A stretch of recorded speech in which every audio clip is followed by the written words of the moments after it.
Troll কখনো পাত্তা দেই না। জেফার। জনপ্রিয় গায়িকা জেফার রহমানের নতুন ইংরেজি গান স্পাইসি প্রকাশ পেয়েছে।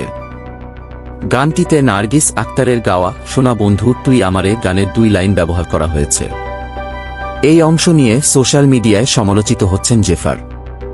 গণমাধ্যম অনুযায়ী এ প্রসঙ্গে জেফার বলেছেন যে অংশটুকু নিয়ে সমালোচনা করছেন সেটুকু কিন্তু আমার লেখা কিংবা সুর করা নয়।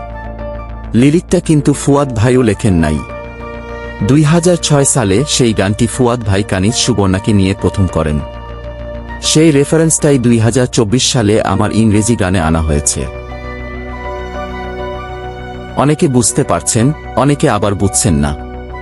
যারা ফুয়াদ ভাইয়ের গান শোনেন তারা বুঝতে পারছেন, যারা নতুন বা বয়সে ছোট তারা বুঝতে পারছে না গানের অংশটুকু রেফারেন্স হিসেবে ব্যবহার করা হয়েছে।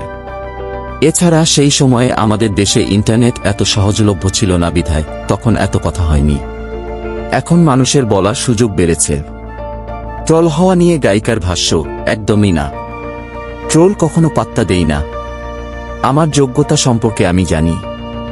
আমি কি করতে পারি সেটা কাজের মধ্য দিয়েই প্রমাণ করে আসছি। সামনেও কাজ দিয়েই নিজের যোগ্যতা প্রমাণ করতে চাই।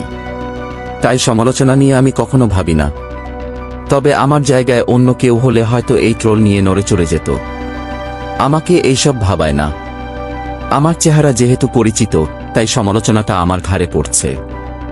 তবে বিষয়টি নিয়ে আমি লজ্জিত নই।